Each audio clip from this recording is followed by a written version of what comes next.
think we are only protected by the fact that some of the Donkey Kong's matchups are the most commonly played top tiers. Because otherwise we would see him so much more. Yeah, he's actually not that. I think the game's is pretty balanced in general, where like mid tiers are actually not that far from top tiers compared to like another Smash game where it's actually a huge gap. Yeah. Well, now we are going to start things off here with Ludwig versus Pokemon Trainer. Again, this is not a super common matchup for many, but we have seen this before quite a bit, as like I was saying before in the Tri-State area. When it comes to Pokemon Trainer, primarily, which one do you think you want to see the most trying to deal with Ludwig? Squirtle's just like the best of them in general. Charizard's mainly for killing, Ivysaur's for zoning.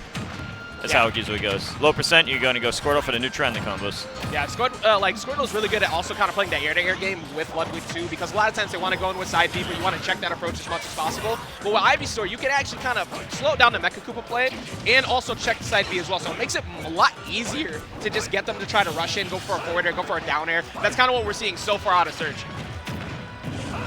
Oh, that was interesting. I thought he was going to do a rapid jab there. Yeah, I guess he decided not to finish it because the Mecha Koopa was on its way, but he never committed to a back air or anything after that. Now, it wasn't going to kill in that situation. Oh, that was really good. He up threw him, and he knew he was going to transform with the down B, and he set it up for the hammer. That was very good. Yeah, that was a beautiful call out on that, too. Plus, it's very non-committal, too. If they go for an air dodge, you just follow them down anyways. If they jump, you're probably catching it. The only thing that really trades off there is if you go for an air. Again, he did it again. You have to mix that up. Oh, he wanted an early KO. Yeah. Ludwig's up air, the Bowser Jr. up air, is actually one of his best moves, arguably his best move. It combos into itself many times. You can get like 0-60s just off up airs. A lot of easy platform resets on it too, especially if you're calling out stuff like that again. If you see somebody constantly shifting. Currently though, Surge has been having a bit of trouble trying to get back on stage and get center stage control, but you can steal one away as Ivysaur. That was a 17% golden smash. Oh my god, that was a funny setup. I was like, where do you shoot that cannonball from? I don't think he's making that back yet. I don't think that was intentional. No. Directional air dodge was basically an SD. Yeah, I think he was assuming that he might have to tech or something after the hit, but that never sent him anywhere, so now he's a full stock behind. Oh, actually, I guess, you know what? The startup of Uppy is not that slow, and it has that armor break. Yeah, it has armor before the hit. Like a lot of moves, like Roy's Uppy, similarly.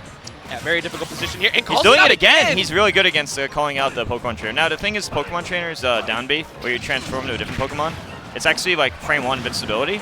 But when you're fighting a Pokemon Trainer, it's very common to like expect that because they're so used to it being an overpowered option that you can just like hard read that they're just definitely going to do it.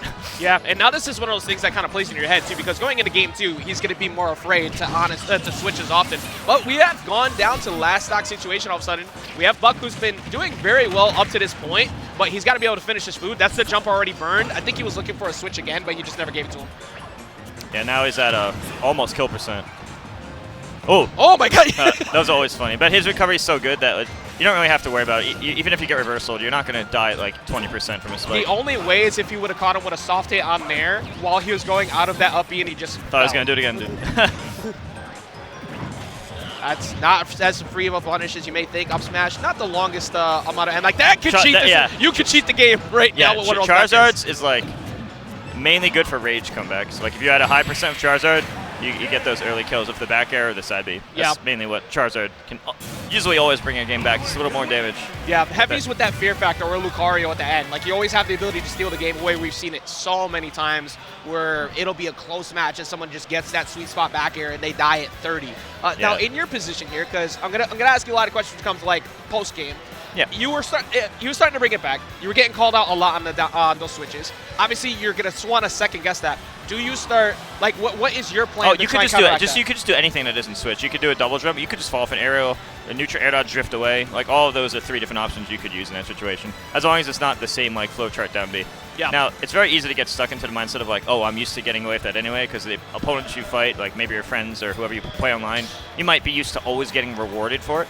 So if you're used to getting rewarded for it like 99% of the time, it's hard to go against those habits and instincts. I agree. Sometimes. Like, one of the things that can be very difficult for a lot of people when they first show up to a major as well, because we're still in the very early of the pools of this. That's one way to solve it. You can move up to tier list.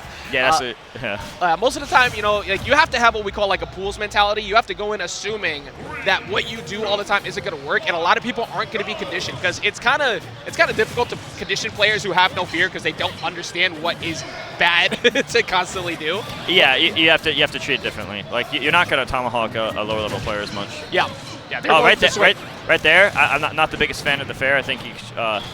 Bowser Jr. a little bit heavy. I think you could do the uppy after down through there. Yeah. Now, in your mind, because I'm kind of surprised we ended up on FD here, I think that might be, maybe it's just a comfort thing, but I'm not too big of a fan to go into FD against Ludwig as your con pick. Regardless, it's still Pyra. No, I agree with it. I think Pyra is good on FD. In my opinion, there. As long as he deals with Mecha Koopa, I think that's the biggest thing. Because, like, right there, he hasn't really had many times where Buck is, like, kind of scared him in Mecha Koopa, so I guess it's fine. And also the air-to-air game from Pyra is really good here, too. Which that back here is actually going to do it. I think he side-beated the last zone. Usually, if they're above 110, the Pyra's back here starts to become very threatening. So far, much better start here for Surge. That is for sure. Moving up tier list, going over to Pyra and Mythra. Now this is going to be a very weird situation. I'm not even that sure if it's up to tier list. I think Pokemon Trainer is pretty darn good. Oh yeah, no, it's still very good, but I think that this idea, he just smacked his leg so hard. You got to stay calm in these situations. Like, body language is very important. What is he listening to? I just realized my man is having a whole concert down there on the bottom right-hand side. Check.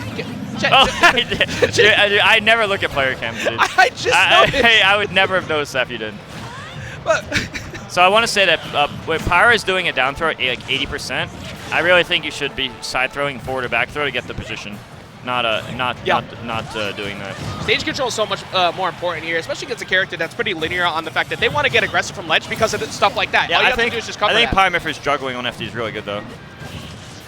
Considering how many options that Ludwig has to kind of get out of disadvantage, he's doing a much better job this time around. I think obviously that disjoint making a big difference, but what do you want to see Buck maybe try to change up on? Because he's kind of been getting stuffed out this whole match. Oh, yeah, when you're disadvantaged, you usually want to go to the side and reset. Most sword characters have really good up airs and frame traps. So Pyra have good up air and good frame traps. So you really just want to try to reset to the side usually. Yeah, try to figure out like their common habit. If they side beat often, just jump near it, make them burn it, catch them on their way down. Just don't try to get overly aggressive against this character. Ooh, good. A little bit too far. There was a good idea behind that, but he was a little bit too far to be able to follow up. Yeah, I don't like the impatient landing. Like, see how Ludwig just drifted in a straight line, and then neutral air dodge, just have 10 frames landing lag. I think it'd be better just to go to the side, be patient, reset neutral. Yep. And that Promise Vault is just gonna do it. Oh, actually, no, it's not just yet. Not the latest character in the world. If that move is blocked, you can get a free forward smash. Yeah, that's a cool trick. I really like that. See, he's doing it again. Like, I'm not a big fan of like doing the neutral air dodge. There's actually some value to just not doing the air dodge. Because if you were to just say land and not do the air dodge, you only have 4 frames landing lag instead of 10, and you can actually do other mix-ups from that. But doing the neutral air dodge every time just commits you to all this lag that they could punish. Yeah. Also, I just realized we have like 2 different like genres of music going on over here. I don't know what he's listening to, but I feel like I've never actually listened to music. I think it's better to just hear the game because there's a lot of situations when the audio cues are just like helpful in my opinion. It definitely does make a difference. But I just noticed I think that's like piano keys on Buck's scarf there, and then Surge is having a party Like, there's a whole concert going on in that. You know, honestly, whatever works for you. Yeah, whatever works for you. It really depends a lot on the matchup. Like, if you're fighting Fox or Falco in Melee, for example, I think the audio is like a requirement. Yeah. Oh, yeah, for sure. Like, again, I agree heavily on the audio cue. It really matters the matchup a lot, in my opinion. Yep. I do like this idea of going to Battlefield because of the fact that he was getting a lot of good up air strings before. And more importantly, he needs new options to land. Like, it's not the easiest thing to land against Pyra and Mythra in general, but he was having a very tough time landing on FD. That's the thing, Pyra and Mythra is better on FD than Battlefield. Oh, what? That was just weird. I paid $5.99 for that. That was not. Well, no, he could have just kept mashing the A button and just get a combo, but he just. I guess so. He was like auto-piloting the 1-2 jab because he just wanted to do like a jab 1-2 autopilot. It started on the right side though, went through, was able to last through all of the multi into that. I don't know how he avoided that. The forward smash is huge. Well, very much closer game here. 103% to 102. Yeah, he likes to have an autopilot of like a 1-2 jabs, probably because it's like safer. You don't have to confirm on the hit or not. a lot of people, kind of like with Samus' jab one, it's you just know they're gonna stop it. Also, Pyra's up B. A lot of Pyras, what they do, I really don't like these F smashes. No. If you do these F smashes, like in a Pyra Ditto, they can F smash you back. Yeah, it's only 20 frames for yeah, how this strong is that like move is. spamming these kill moves is something you do in like laggy online, not offline. Yeah, I think a part of like, for me personally, I think part of that FD pick might have been just the common familiarity of like an elite smash play. Like, yeah, I think something that Buck has realized, like he swings a lot. I just need to hold shield. Like yeah, he's not grabbing. He's getting more exposed for like the online habits of like when you do a big heavy move like a Pyra up B, Pyra F smash. You're used to like having better risk reward on it because the lag is actually protecting you. The lag is protecting you. Yep. And if you don't have the lag protecting you, you see like this is not a good idea. Like you should, because they can just hold shield or be waiting for it to decide. Yeah, like I said before, like he's not grabbing Buck at all, but there's also no reason for Buck to respect it at this point. He knows he's going to go for the big swing, and he was abusing that a ton on the last stage. Now he has a bunch of different ways to get around that, and it's just not been an issue. Yeah. F-tilt will probably do it though. Yeah, Pyra has a lot of ways to kill. You don't need to go for big heavy smash attacks like that. It's looking like it's about a wrap in a second here. Forces the air dodge in, commits to the rapid jab. Yeah. Actually, that would have knocked him out regardless, even if he decided to finish a little bit earlier, would have sent him back in. One more good mix-up at the ledge. Sends him a little bit high, but one more. Actually, he ripped his jump already, so he's probably dead here. Yep. He almost saved him. It did look like he was about to hit him on the He left. was actually guaranteed to die there, but he almost saved him. Yeah, he was like, it was like right underneath, about to send him Yeah. to the left-hand side, but almost the blunder. yeah, very interesting start. Like we said, this is the beginning of Wave D of pools. So we have started a brand new fresh wave. And for anybody who doesn't know, I actually kind of forgot. It's all best of 5 throughout all of MomoCon. So in your opinion here, after kind of doing that way too much, I feel like the tendency is probably going to be switching the character. Yeah, I heard Pokemon Trainer is good on Smashville, so I wouldn't be surprised to see Pokemon on Smashville based on like what I've seen from the past of other Pokemon trainers. I think like Ivysaur's down air is good there, but they're staying Pyra Mythra despite how the last game went. Yeah, I mean maybe it's. I think the way their logic is even though they did really bad, like if you average the 2 games, since they technically took a game, they're thinking let's try it again. And Yep. but both are valid viewpoints. Yep, that's actually a good idea. And also, like a good thing that comes from this stage too is that it's the shortest distance you need to take to get to a ledge trap. So it's also it works. It works both ways because Pyra Mythra can also. They're not bad at fight. They're good on the stage here, but they also have more edge guard opportunities if the opponent can capitalize on that. Yeah. So it's double-edged sword. Same with Cloud on this stage a lot. Cloud has the same Pyra Mythra issue where they're actually very good at fighting on the stage with the layout, but then so many opportunities to edge guard them depending on how the opponent does it. That was potentially very interesting. I really wanted to that would have been really cool. I'm kind of upset that didn't work out. Up smash. That's an easy kill. Yeah, the up smash would have killed. See, this character's a little heavier, so the downer up smash still would have worked. That was a funny reversal. That was actually very goofy. He ended up dying for it. And both people are smiling. I think if he doesn't swing there too, he just dies anyway. So honestly, that's just a worthwhile trade. Those are always funny. Actually, that's also the first time we've seen Surge go off stage. So it seems like whatever the tendencies he had last game, he's still swinging. Oh, that was the fences, interesting. but it's definitely working. That's a neat little movements by the Ludwig.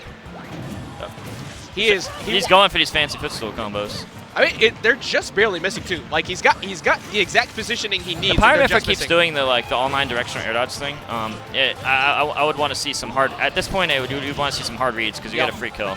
Yeah, very common habit of always air dodging in towards the stage or towards the platform. See, he keeps doing it. Look, see, Ludwig keeps doing. They're doing like a jab 1 or jab 1-2, and then they're going for like a smash attack, which hits behind them, sometimes in front too.